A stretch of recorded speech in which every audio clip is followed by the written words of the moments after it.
Let's talk about drawing students in with interactive posters and more.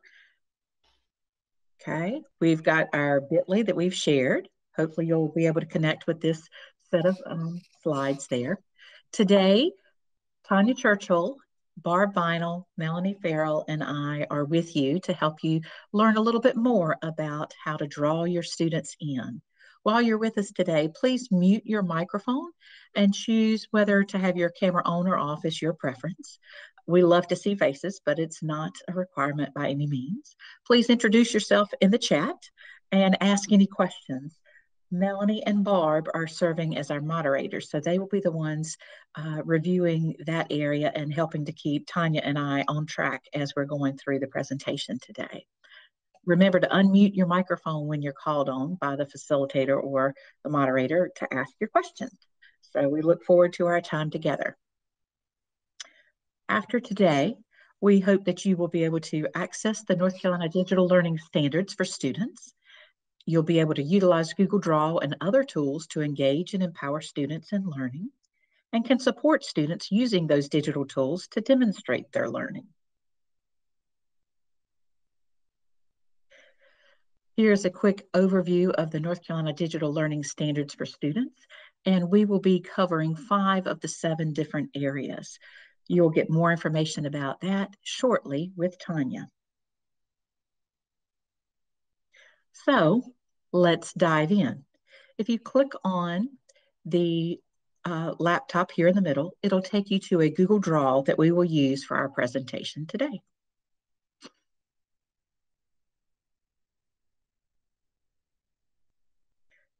And you can create these. Please, when you are choosing to do that, remember you can use the border around your area.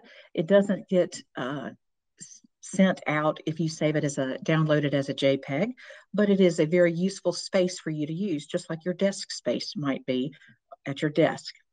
Okay, so the first thing is we're going to hop in and we're going to get started. We're going to take a test drive. The first area that I'd like for you to investigate is the test drive area. If you click on it, you'll see that there is a link to a Venn diagram. Please click on the link and you will see that we have a typical Venn diagram that you can have your students participate in. Very quick and easy. Today, your task is going to be think about Mickey Mouse and friends and how they are similar and different from Charlie Brown and the Peanuts game. Share your thoughts in the Venn diagram by either creating a shape of your own with text, creating a text box, or using one of the shapes that have been provided. Just click and drag it and add the text to it. So we're going to give you about 10 minutes to explore that.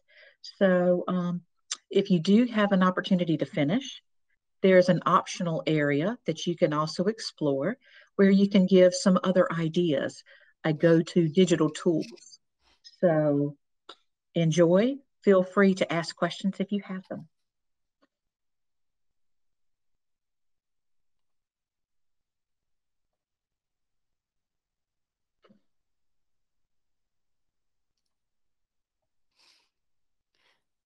So Mary Clay, it looks like we might need to order the Venn diagram to the back because I just slid a box up into the Venn and it went behind it.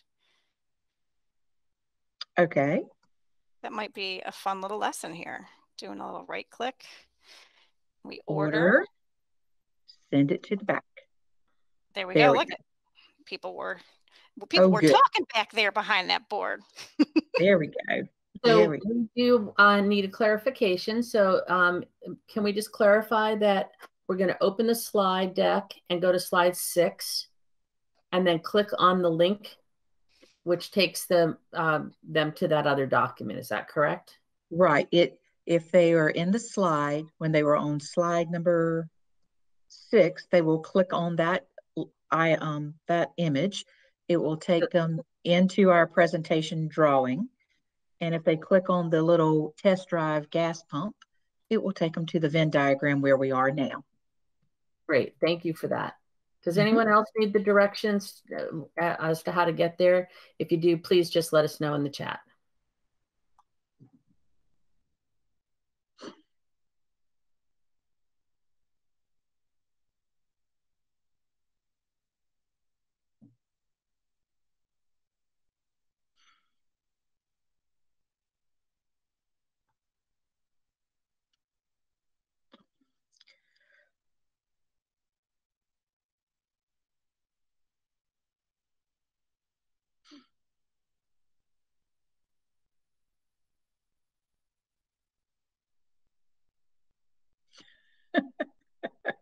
That is true, Erica. Everyone does have ears. That's good. Donald ducks and daisies are a little bit more hidden, but everybody does have them.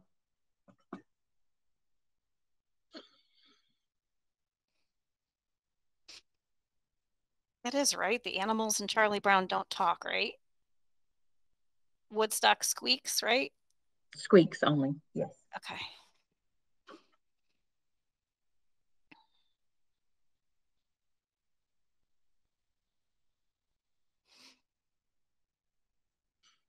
There's a teacher. I don't think the teacher talks either. Womp, womp, womp, womp. Speaking of talking. Yes, that's how if you have teenage children, sometimes they kind of look at you like you speak like Charlie Brown's teacher. Oh.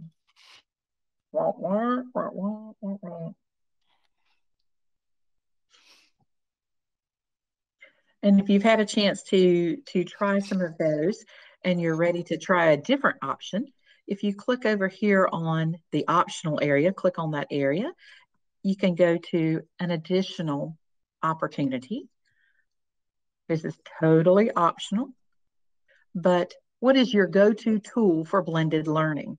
And we decided to divide it up so that if there are people that are middle school, high school participants that teach specifically math, they may want to see what those options are, but feel free to add as many as you would like. And remember, that's optional. You don't have to do that. So just click on the border of that image and then it'll take you there.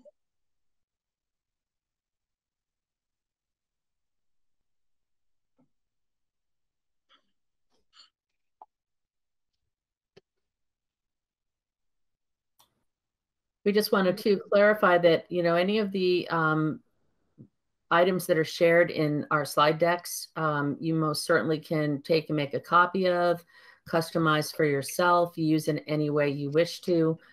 Everything that we as DLCs create is for your use. So, and again, don't hesitate to reach out to Mary Clay or to Tanya or any of your, even your regular DLCs for your area if you have questions about any of this. Yes, thank you, Barb. We're thrilled to help.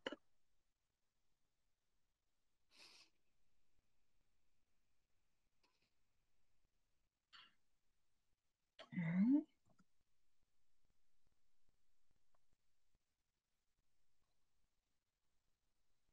Some strong advocates for Book Creator, OneNote, Jamboard,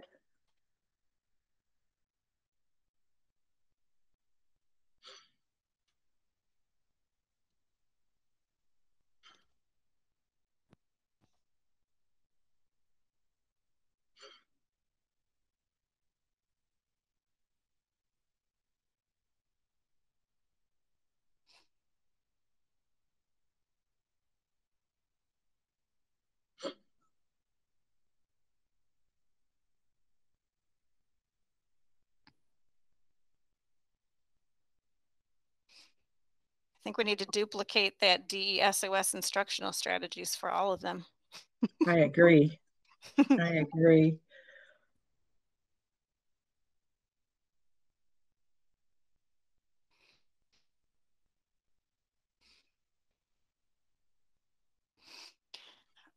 Okay, right, we've so got I'm I was sorry. going to say if there were any questions while people were working as far as how to kind of do the drag and drop and the writing. If there are any questions, this would be a good time. But I think everybody here looks like they are playing along quite well. Yes, playing well with others.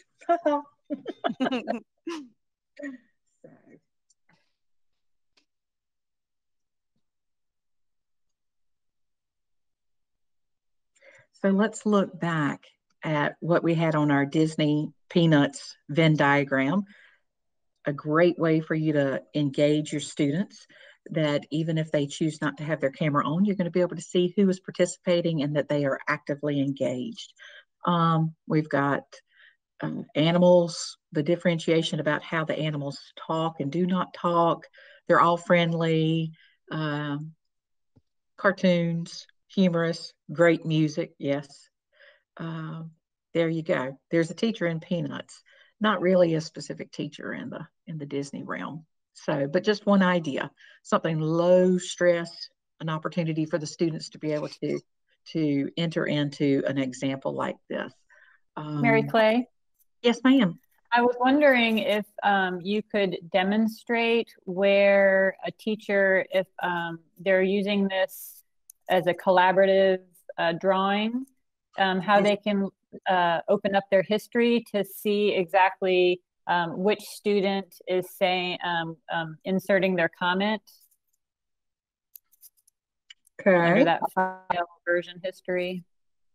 It's just, this is a nice option for Google Drawing and Google Slides and Google Documents, that if you want to know exactly, see how they're color coded, so you can see Tanya's orange, anywhere there's an orange, that would have been Tanya's contribution. Okay. And it's nice when we're working too, just pay attention to the little identity bubbles at the top. And then if this is, say, a synchronous activity that you're not doing during a live meet, you can actually see who's on there as well. So you can see who with the revision history has after the fact added work or during, and you can also see who's there contributing and who might be absent as well. Mm-hmm. Yeah, thanks. Okay, great, thanks. So very helpful with that. Okay. All right, so now we're going to go back to our presentation, and we've taken our test drive. So let's go further on down the road and see what else we can explore. We're going to talk about some teacher in the parking lot. We're going to talk about the teacher parking lot specifically. And we're going to go there, and we've got some templates to help you. And as Barb mentioned earlier, we're happy to share these with you. These are all links to the actual documents. Just make a copy, and they are available for your use. Some of these have been designed by other DLCs, and some of them have been designed by teachers, just the gamut of it, okay? All right, so digital posters. Those are a great way for students to receive information, be able to access different things. The first one is one that Barb created, actually, when we were doing some digital portfolio work with the Fine Arts Department. So that's a way that a teacher would be able to relay that directly. Here's a flow chart to help with the design of websites for a teacher to use with the parents. Chromebook shortcuts, very quick and easy, okay?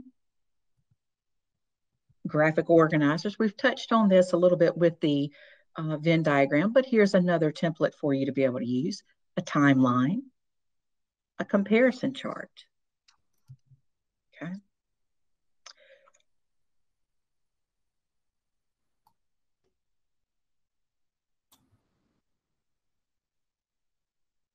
Informative paragraphs, video storyboards. These are great ways for students to be able to collaborate together, as well as just to get their ideas together. So we've got a variety of different charts that have been curated from different places. Learning activities. These are just some quick examples of ways that you could use this. This is one that was created for a second grade science. And you can put the directions of the game over here in a shape on the side. Have different game pieces and have the students play a game about weather. And they can just move their manipulative around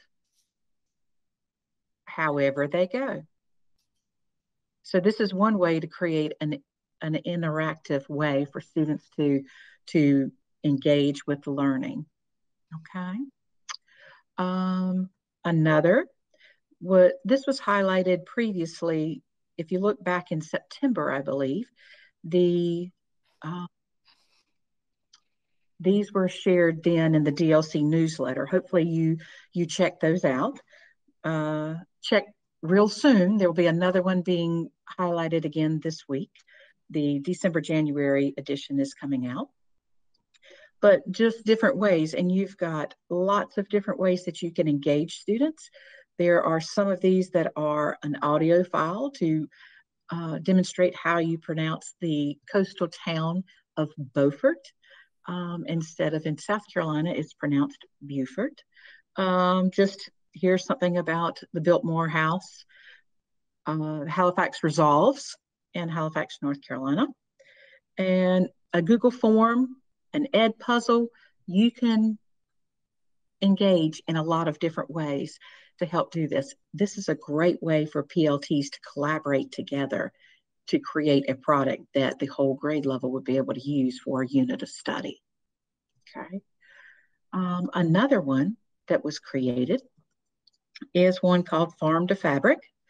And this could be done even more easily now that there are breakout rooms for discussion groups, but an opportunity for everyone to start here, have basically 2 groups of students, and they could be engaging in the information. One is focusing specifically on the agricultural perspective of cotton production in North Carolina. The other is on the textile perspective of cotton in North Carolina. And then they've got finishing questions that everyone would be participating with. And then there's extension activities. So you've got a variety of activities that students would be engaging in from one Google Draw. Okay.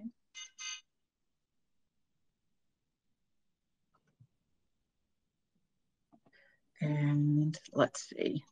Next, other templates that you may want to be able to use. Here's one called a Scrum board. And this is good for organization of where you are with different things. Did I do the wrong thing? Let's try that again. Zoom out. Try that. There we go. And you can organize and have groups organized by different colors and move them over and keep track of their work. They've got some pro tips along the top to help you with this. Great way for project groups to be able to keep on track together. This other is just a meme generator. Very simple, easy. One of the local elementary schools chose to have their staff members do that. And they created memes about why they wear their mask and created basically a slideshow of those. And that's what's on their internal TVs within the hallways. So when students are in the hallway, they're constantly getting a gentle reminder of how to wear it, why you wear it, and why that they are important to the teachers. So quick and easy, import your picture and change the text, save it as an image, and there you go. Do we have questions so far, Barb, that I have missed? No, I don't see that there are any questions. Pamela says, thank you for making that available. She appreciated that. And just a reminder that this is being recorded. So if you feel like you need to go back, because there are a lot of different links in the different places that we've gone. So this will be available to you probably fairly shortly after this session is complete. Yes, yes. Okay, and let's see. Also, we have infographics. That is a great way for students to be able to demonstrate their learning. And we've got a couple of tools to help you. If you're not aware of Google's Applied Digital Skills curriculum, that is a great thing for you to be able to investigate. Here is a link to an actual set of instructions of how your students can learn how to do Google Draw infographics without you having to create those. So that is a resource that we have available to you. Google is adding more lessons to the Applied Digital Skills resources. These are best geared for, I would say, upper elementary through high school. So something else. Another one.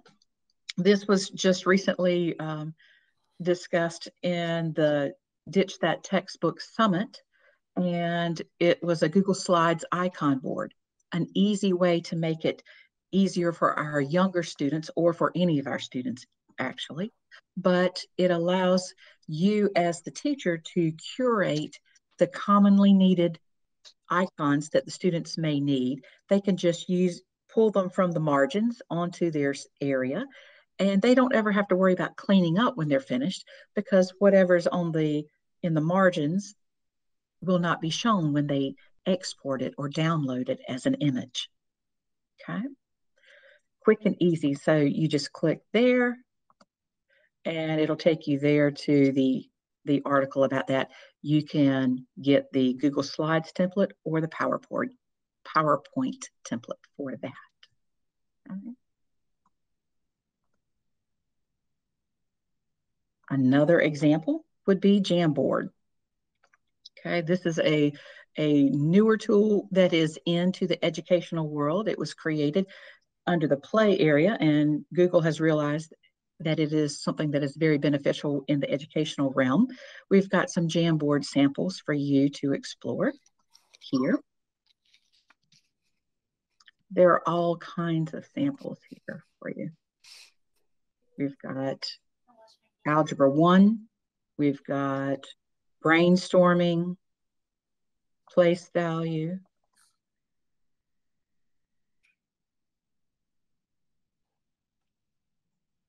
Okay.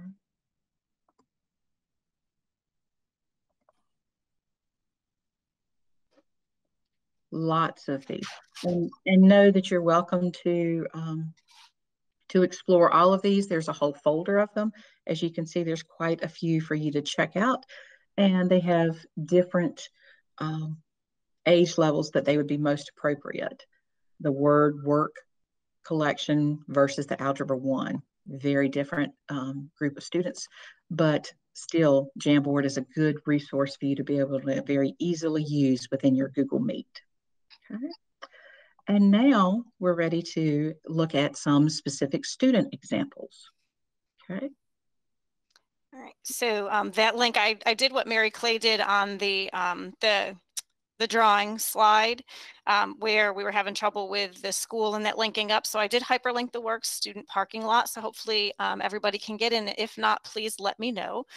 And so some of these student samples are right here from students in Wake County, and some are ones that I found in other places. So if you don't go to the slides, Mary Clay will drive the screen for me here. Perfect. And the first sample that you're going to see is just a kindergarten sample. They were working on two things at once in this, and that was geometry, and they were doing some research on animals. And so they used their geometry skills to create the animal that they were researching, and they learned how to insert the pictures and put their report information into the shapes and the text boxes. So that is a kindergarten example. The next slide is a 5th grade slide where they were learning in one of the science units just about different kinds of water, and they made a simple infographic with images that they imported and used text boxes for their text. And this one would be a middle school or a high school cell example where they use Google Draw to insert a picture from Google as their cell, and then they use the labeling themselves. They use the arrows to insert with their labels and the text boxes to label the parts of the cell that they downloaded from the Google Draw. They didn't create all of those images themselves, although you simply could just with the drawing tools, but this was one that was found. All right, so a 3rd grade sample. This was shared by a teacher who had a 3rd grade student, and I left the text box over in the margin for you to read what she sent us. This third grader was very, very proud of the extensive work that they did. And what they did is, you know, with the research about water opportunities around the world, you can see for yourself what an impact that is. So this is a very powerful Google Draw made with, again, Google search images and using the arrow tools and the text boxes as well to convey how actually lucky we are here in our country. Okay. This one would be a Peppy student's example of using, this is truly a digital poster. It has links to videos as well as images, and it just has text right here. So obviously this is showing about hockey and scooter safety. And all of these, if you click on the little, the hand there, the little touch button, these open up so you can see the actual draws on these too, the links to the actual documents. All right, a first grade sample also, they were also doing animal research, just like the kindergartners were. This was a different school, a different time. But this just shows also how students are able to have a lot of fun with shapes, you know, because with every turtle, you should have a bright yellow smiley face and a sun shining. But they were able to put their report information into the shapes and accompany that with a picture to support their research. So that was fun with first grade. The next slide here is a sample of an assessment actually at a high school level. And this was made from a template. The template had all of these text boxes in random order, and the student had to put them in order and then show in you know, how the blood travels through the body and where it gets oxygenated and deoxygenated. So this was a way for a teacher to provide a template for a student to demonstrate their learning with Google Draw. So that would be an assessment example. All right, next would be, again, just a poor quality of this. This is one that I did not vet from a Wake County student, but I found this elsewhere.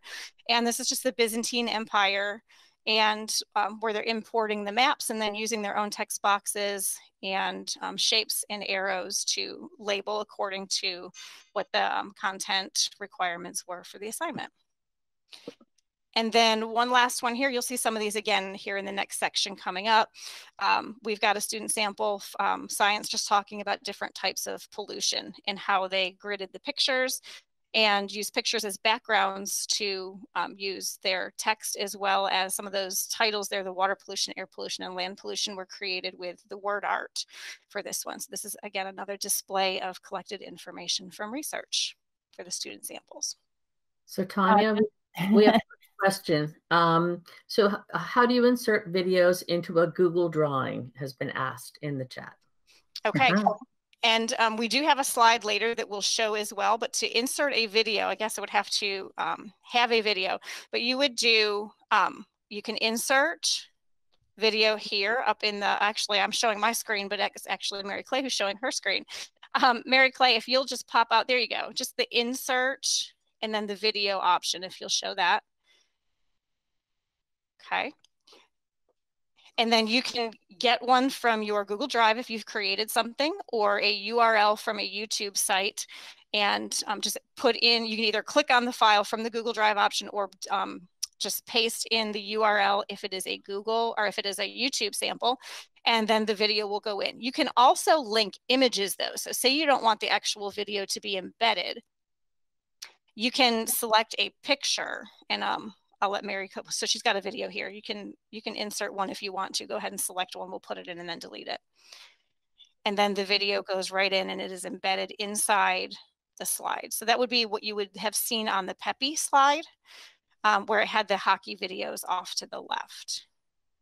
And there would be your embedded video.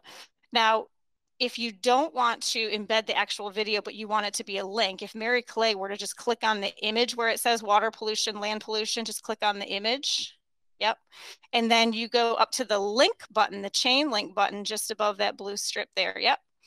You can then paste a URL from your Google Drive or from a YouTube playlist and just put it in that box and go ahead and apply it. And then that will link to the video, or it will link to an image. But if you're asking about the video, you would just put the video link in there as well.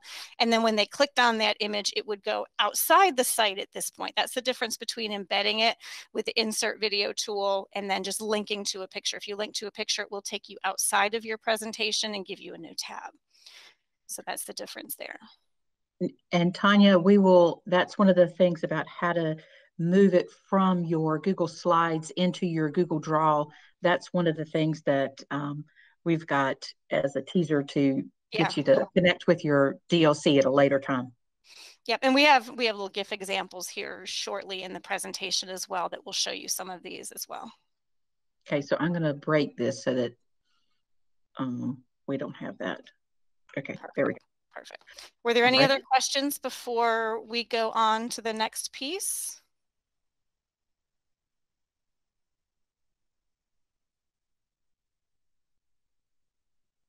Yes, there is a question about inserting videos, but in drawing. Oh, okay, so in the drawings, it would be, so we need to go into a drawing and actually show that. So open up one of my drawings. That would be where you would link out. So that would be the chain link. Right. Like we did here. Let's see, what would you like for me to do, just Tanya? link out, just click on slide 7, go open up the student parking lot. And then go to like slide 7. Okay, so open up, click on the little hand button there. Yep, and that'll take you to the actual Google Draw. So within there, you would have to have the link to your video either in from Drive or from a YouTube list. And if she were to click the little sunshine there, the little happy face, oh yeah, they do the happy face, that's fine. And then you click your chain link, and then you would put the link to the video there. Your video is connected to that. And so as long as the viewer knows to click on that happy face, it will take them to wherever the site was for your video. Okay. And then just click your apply, and then that will get, but remember, when you do that, it's going to link out to a new tab. And so you want to think about your audience as well. If you're talking about a kindergartner or a first grader and you need them to watch a video, you need to make sure that you've also given them the skills prior to that to know how to navigate between the tabs too, so that they can get back to your Google Draw. If you're creating it as a teacher for the student, that is. But if students can show you their learning because they know how to link to something that they want you to see, then that's how they would show their learning there. And all right, Tanya, is it okay for me to show real quickly about how to do the little video player like they did in that example? Where's the Peppy example? Peppy would be slide number 6. Okay. Yep, 6. So we're here, and what you see in the margin on the left-hand side of the image is the little embedded videos. There is in the Google Draw, there's not an option of inserting a video. However, a quick little sneaky way around that is that you create it in a Google slide, the little video link like we did before, like insert video. And from my drive, here's one that I did. Click select. It's going to insert my video. When you're ready, you can resize it to the size that you would like. Control C, copy it. Go to this. I'm just going to put it here for a very short time into the Maggie Turtle example. And then Control V. And you now have that video within your Google Drawing environment, and you can place it where you would like it to be. Okay. Same thing with an audio clip. You could do it in the Google Slides, get that image with the link to the video embedded, and then copy and paste it into your Google. Okay. Does that help, Rosa? Yes, it helps a lot. I was reading Christopher Zirkle question, but it helps me a lot. Thank you. Okay. All righty. Okay. So perfect. Sorry about the hijacking. There we go. All righty. Are we ready to continue on? Yes, to the way station. So as we journey on, we're going to do a quality check. How does this fit in? So if you click on the way station, that should take you to yet another Google drawing. And we've chosen this as the format, since we are talking about Google posters, that we wanted to show you exactly what a Google poster might look like as an infographic at the teacher level instead of student level.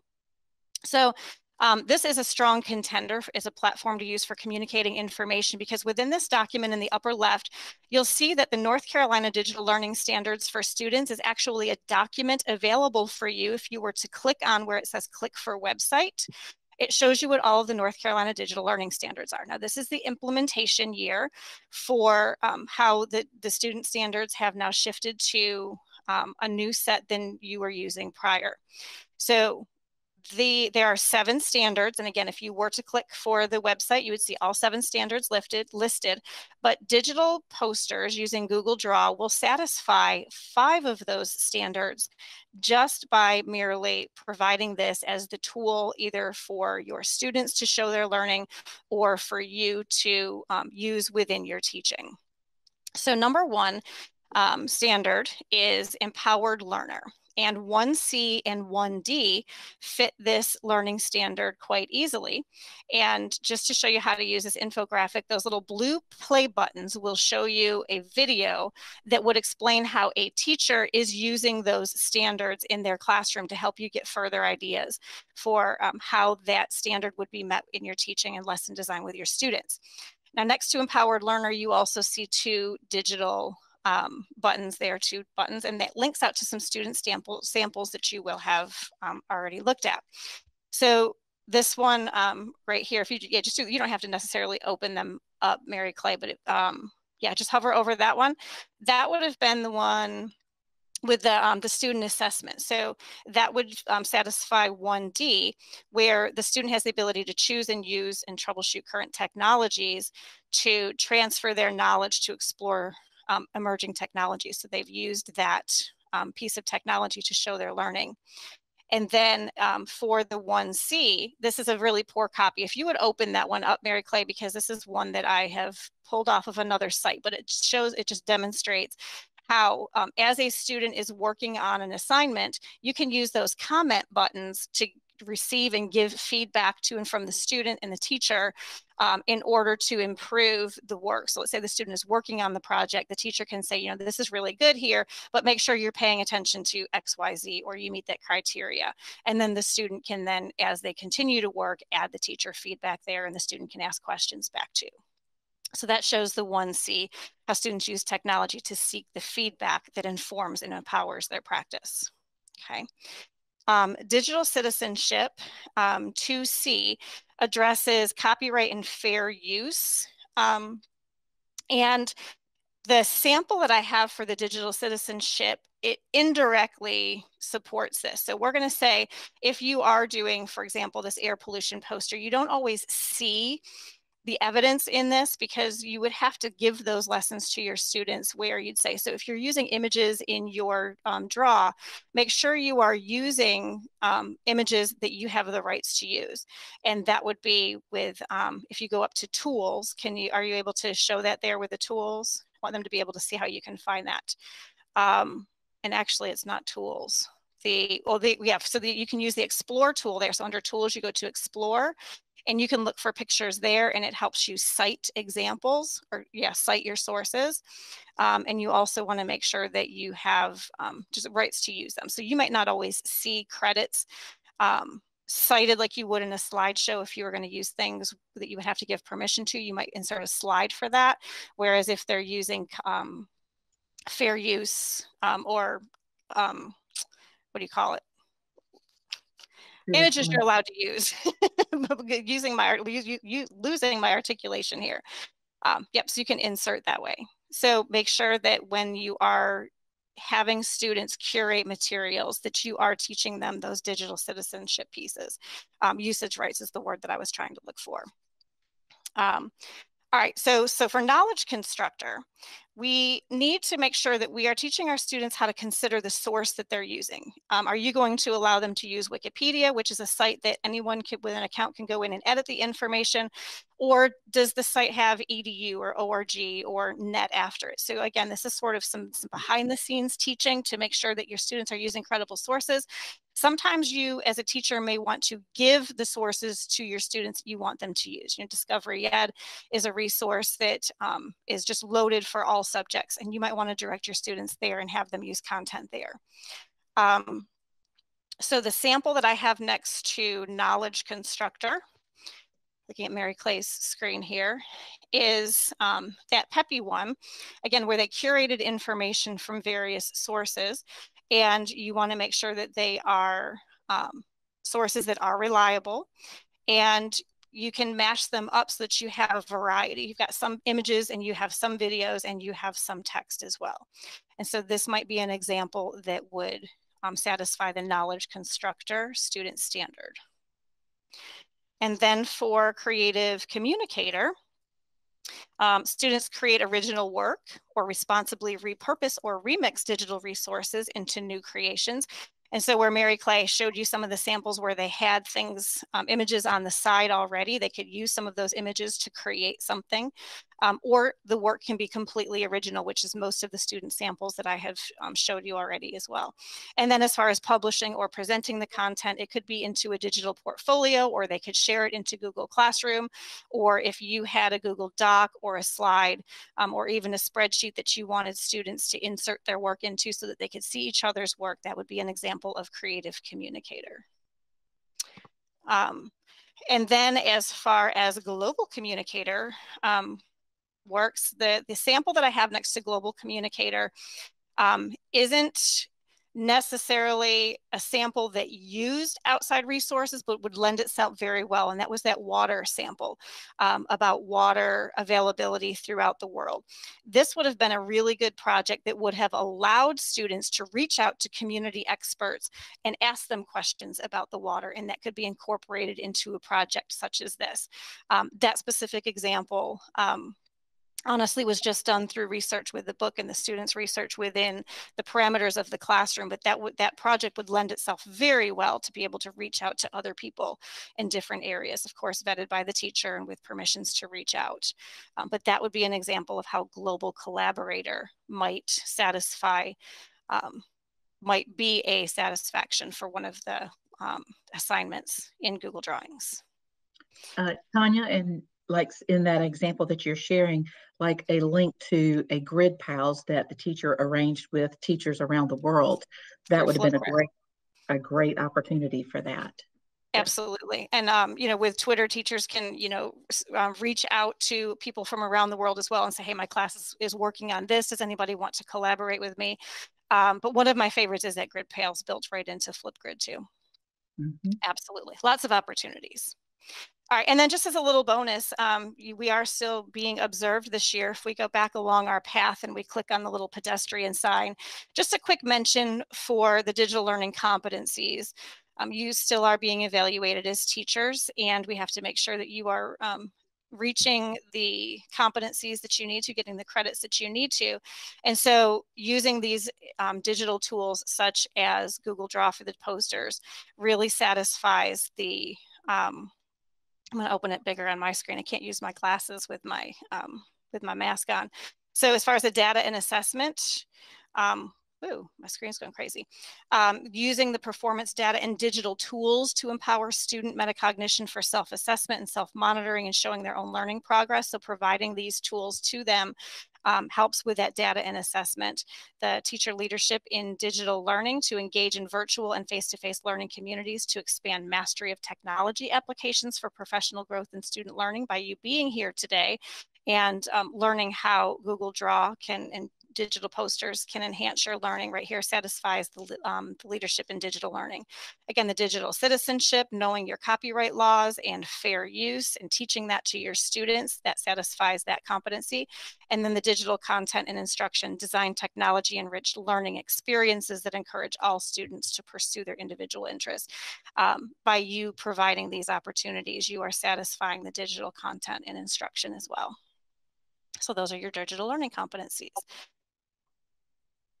And so we're going to move on into our stretch break. Right, Tanya? Yep, and we are going to self-pace you with this. This is where you can get up and stretch.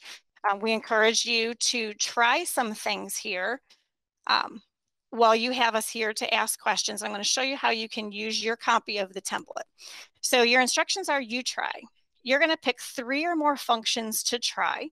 And we're encouraging you to choose the functions that you find most challenging while we're here to answer those questions. Like during the chat, that was great. How do we add the video? That was a super question. You had us here and we were able to actually show you that. And then if you're not sure how to do it, but you want to try it first before you ask, if you look at the list of challenges that we'd like you to try out, if you click on the icon next to the words or even the text themselves, a little silent, really short GIF will pop up. and we'll show you how to do that skill. And then you can, of course, pause it, rewind it, not rewind it, but rewatch it. They're very short, they're less than a minute, and it just shows you the clicks you need to make those things happen. So we're going to give you a few minutes here on your copy. We won't be able to see what you're doing on the screen here because you have made your own copy, but we want you to challenge yourself to try some of these skills out, and feel free. You can unmute to ask at this point if you wanted to, because there are not very many people here, or you can put your questions in the chat as you try them out.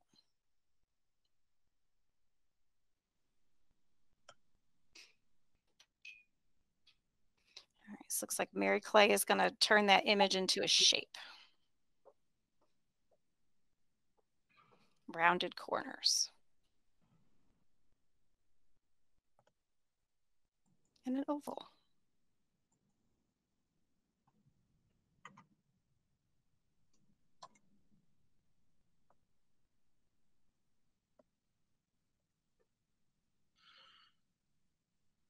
Grouping, let's see.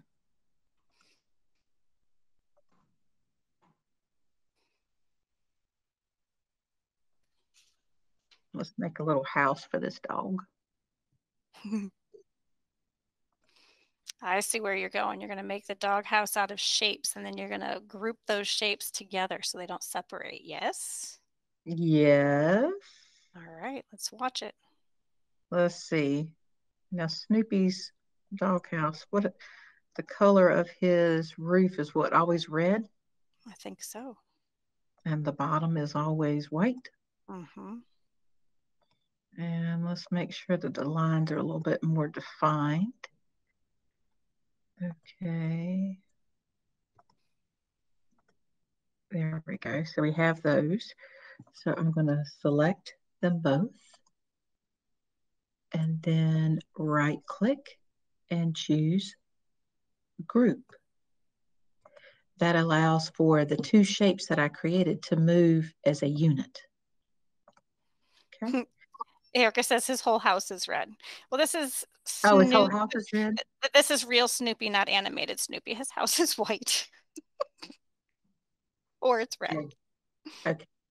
And you can, let's see, you can download. I'm not going to worry about doing that at this time. Let's see. Oh, you can hyperlink the text image. You can hyperlink it. You cannot hyperlink if it's a grouped image. That is important for you to know. But a sneaky way to get around that is to move them as a group and then ungroup them if you needed to link them. And then you could link them individually. So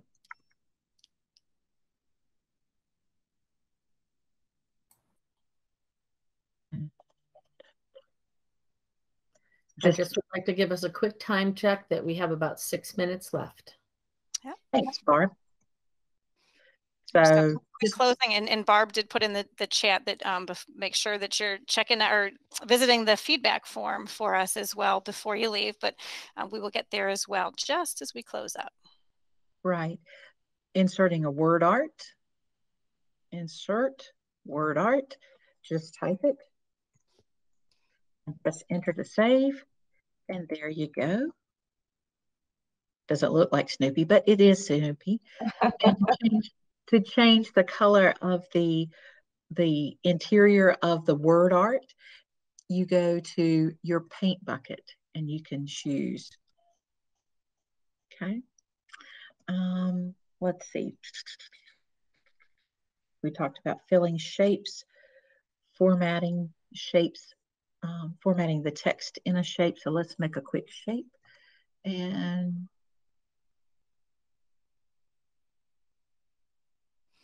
one thing to notice she does this before we round up here is just one thing. I think it was mentioned quickly earlier, and we'll just reiterate it here. Anything in the margins outside of that checkerboarded area is a space where you can put content, but if you were to download it as a JPEG or PNG or PDF, what is in the margins would not appear. You would only get what is inside the checkerboarded area. So it's a great workspace, but it does not get copied when you download. When you format, you can not only left, center, or right align or justify, but you can also align to the top, the center, or the bottom of the shape. So you may choose to do that. And you can, of course, use your other formatting things and change the size of them if you would like to, that kind of thing. Changing your canvas size, file, go down to your page setup. You can choose standard size, widescreen, or custom. If you choose custom, you can choose and change from inches to pixels, whatever you would choose. Okay. And then just choose apply. All right, so hopefully you had a chance to play with some. Again, all of those texts and images in the You Try box gives you the exact clicks that you need to use when you try those little tools out. You can combine any ones that you need to for you or your students to create their posters. Okay, so if you would like to learn more, like adding audio and video, which we did cover today, or if you'd like to know about how to use Google Draw for math activities or how to lock shapes down so that students don't move them around as much, because you can't lock them down specifically, but there's a couple of sneaky tricks that you can use. Creating a multi-page drawing to create like an ebook adventure, or creating those memes. Just reach out to your digital learning coordinator and they will be happy to help you with that. Okay. And also coming in January, we'll have a series of 4 lunch and learns that will be specifically targeting engagement.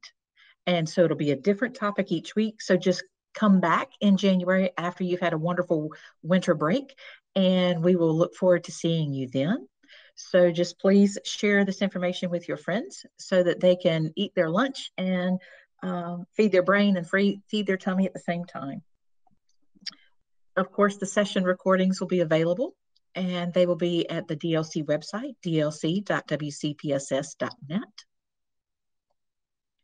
And there's lots of things, and you'll see that these things are changing as we are meeting the needs of our teachers, that you'll see some of these things that will be changing in the very near future. So, but please come check them out and see how we can support you with the many things that are on your plate. And finally, as was mentioned previously, please let us know how we can make Lunch and Learns the best that it can be. So just click on the big purple icon there. That's a link directly to that. Hopefully maybe Barb or Melanie will drop the link to the feedback form there in the chat, and you will be able to share that information so that we can improve and be better the next time that you see us.